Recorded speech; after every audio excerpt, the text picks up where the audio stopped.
malo atu le tau fou le talamai o ao wal tatou pelo inga masani pelo silafia malo le tunu o lo whakongwhong mai ia a le usu tatou whono panene whakatala no ina le paketi ia ma whaalia e fōi a whinangalo o sus whono ma o ia la e o tuaire le o sui i tu malo te tasi i whalanga mai a le tunu i le malai tia whau ia wanganana ia mei whakatefoi le Sioma ni whaipule whainga ia leala. Ia lea ua o tala no atu i ani o tau.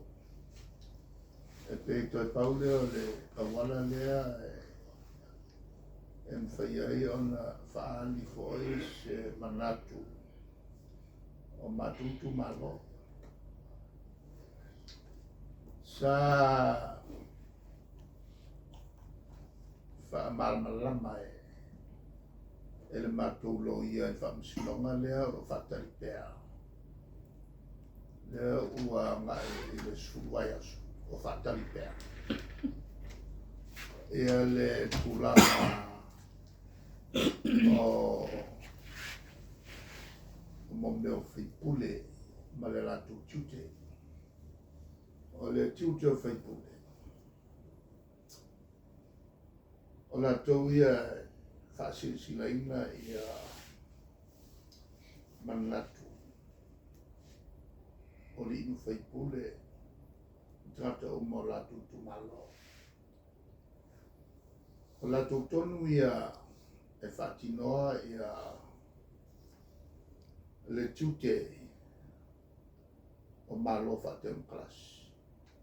E whaatino e whaipule. Whaaliai o lātou whinangalo. E o wala e whau ai tātou malo. E na ia tau nuu i manuia, tau nuu i whilemo. Me te tere ia e ana iai malo whatau kalasi e futsia. E le tō tero tangata e langa koe marunga nā rupu tem kalasi. Ma o ngā renga whatem kalasi, ma tu la whono whatem kalasi. E whaatino e whaipure o le tāne. O la tō uman whaatau tō o le a whaile la tō tiute, na whaatino la tō tiute e a wala sisi.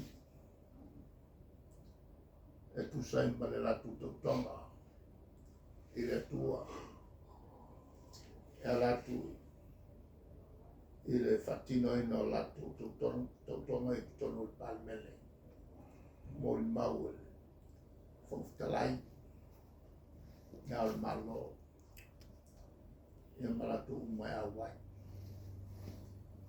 E leila se pawa o ia i palmele. Whasisilanga lea loina. E se pawa i tono le palmele. Latu te whatea ai pe whamalolo se whaipule.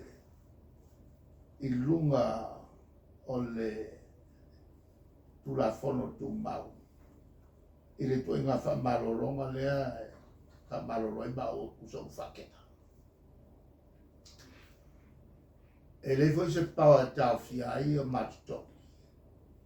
Se vanga nā o sau i lalo le tulafono le pasia o mea tau tonu.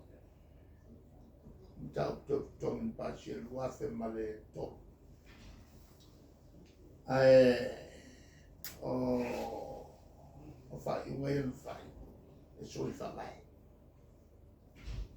O le la e mate whatari tari pēa. E le whai unga po a whea e tiriwa mai ai le whai unga. O 11 tau o le whai.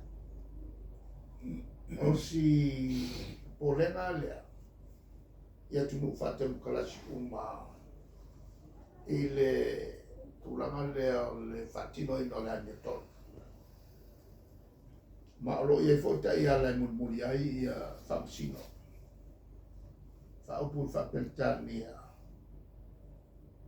justice delayed is justice denied. O le whatino ino le ami o tonu. E tolo. E la ona whatupu tele ai o le ami o tonu. O le la e whatateri pia. I se whaiunga.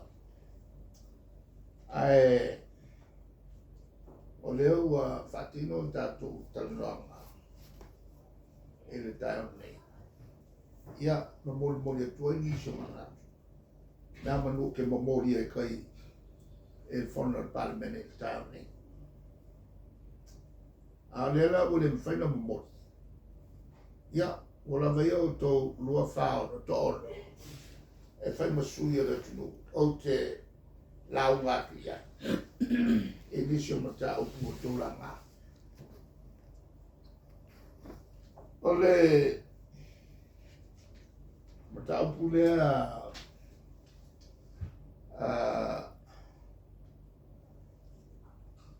i le lana o mea tāua. O loo fia marma ma iela tunu issues of public interest. Issues of public interest. E au fia i la le mta pulea o le whamasinonga, o le unga whamasinonga, whatitau. E le sala lea na whatino, e le pandene, e le talwhiangai. Mata upu e le avesea o le presidente mai te tonu o le parlamento. Mata upu whaatau le avesea ma le whaamuta o le tamaitai sa mea maloi si. Inni whaavae le talwhiangai. O mata upu i o le fia manaku le tō tera le atuno e fia whalongolongo ia. Issues of public interest. E au fia koila ma tūranga tau valele. O leo ua whawhongwhong mai. Ua force.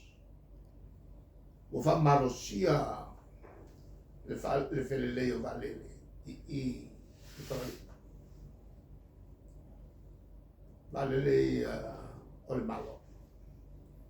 E o tu ai le malosi so ona fai ale minsta o lo ngafa ma le saunga le mu. Wale whata wai le saunga le mu o tātou tangata. A ua whai alo fi poko. I lunga o ngi mangaku vai whaportiki. Se i whai se mea e ka wai le lato. O lo whanau noanga. O le awe man pale mia. E le aso na tala e lai si la fia le e pale mia. Le tūlanga dangerous. Le tūlanga makauki o le whaingo sango le mua. Ave whamua mua e sango le mua tātou tātou. Nau wawai i le pōna pō. I news, whatalo no mai le pūne o le tātou company valele. Samoa Airways. E pūne le sa la tūtō fia. Se tasi fo te mali i sa ta mo e le whenga palot. E le tu malo va a fonti le mamia. Sion ton fai. Le lana ia tātino mai e pōna pō. O le makua whainga kā, maka maka kā. Mol company vale le ati whakari. A leo whai al poko le mutska. O le tamu tā mo lato. O le tūlanga le o duplicate ngā lunga upa. Kuso o whalua inga ia le kupeat. A wā leo whai ngā luanga i o i whaleo. E ngawha ma waalele o i whaleo. A le foi la ua o le a whaila o whai ngā luanga i e ngawha ma ngā luanga i whakari. O whalua ina ai tangata whai ngā luanga. O le si mea, le kaungkale le kise, o ngā o whalua inga fo i le whai ofisa i. Ia whapea mele le kise mo bia. O i whaleolo. O leo whai ngā luenga la iai ngei. La ko ke tautuaina so se vaa. Vaa mai whafo i Australia, Manusila, ma vaa mai kukui. A le lau whaluenga. Wa kaunga o ma whaifo i lau whai ngā luenga i ofisa. Whangaioi ofisa. O le kise, ai mai se lau whai ngā luenga. E vava ia mo me o uka e au mai. Mai pui puia o la to uma ngā luenga. Ai mai so i le a wana mai ai. Ia aisa, ma mea whala whasai. O i kukui i e a wana mai ai. Le lala e to ngā ngāo le whai ngā luenga, kake loni lia. A whai ko rua le a whai ngā luenga e ke whai ngā luenga i ngā. E leo inga lo whai. Anga e se meire sko kasi ngo foi i vaile si na ko ngo foi si o. Ora ngo winga o le famaka o rua maka. E maka maka. Ia, mai whengo fia o ngā whako kelinga ka kai o mai ngaoi me umoro ia.